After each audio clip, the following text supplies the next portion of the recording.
Are you on the lookout for a post-apocalyptic city builder game where you try to survive and thrive from scratch? New Cycle is a new game in this genre that focuses on managing people and resources while making important decisions so that everything in your new city runs smoothly. Overall, the game features many great elements of the genre and has a lot of depth. However, occasionally, it can get a bit overwhelming due to the large amount of resources and notifications. But that's not a new feeling for fans of the city builder genre. Additionally, while the game feels great overall and offers an enjoyable experience, it isn't unique. Let's go through every aspect of it in more detail.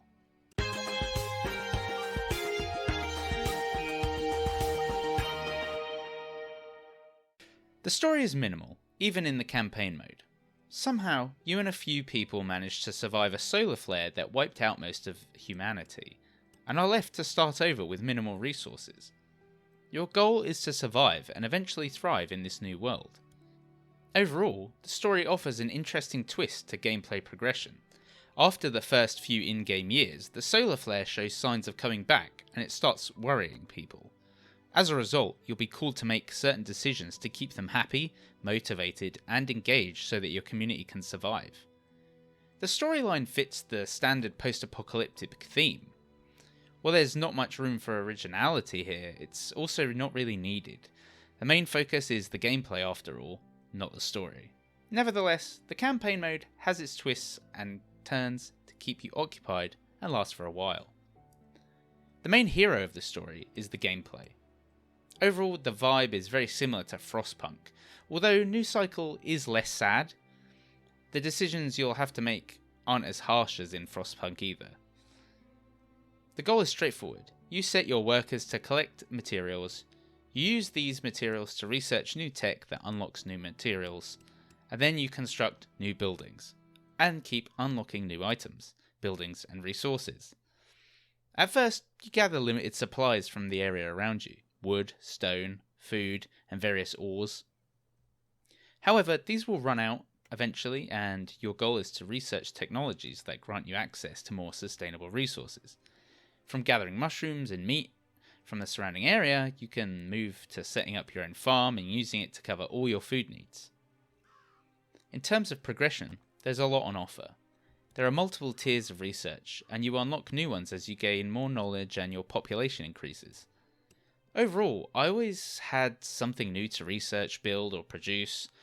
However, this also made the game feel overwhelming. The first few hours are slow, but it picks up shortly after that as you start unlocking research after research. New citizen requests come up almost daily, and various world events occur that require some form of action.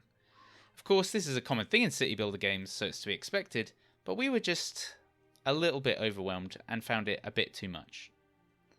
My only complaint is that it happens way too fast. The early game is slow, and helps you learn everything step by step. Then after the third or fourth year, which is about 3 to 4 hours of gameplay, you start getting a wide variety of different alerts, and you have to figure out everything on your own. There are no tutorials or anything else to guide you, but on the bright side, you can pause or slow down time and take things slowly if you wish. Regarding visuals, the graphics showcase great detail and are overall satisfying. Buildings fit the theme, and you can see the technological advancements as you progress in research. People move around to do their jobs, and the city feels alive.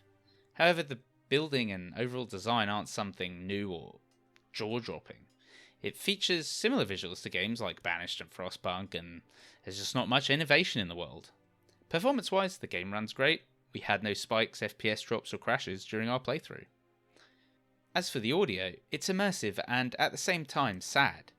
It mostly uses slow and melancholic tunes, and while these fit the theme when disasters occur, the same audio plays when you're unlocking new research, progressing and thriving.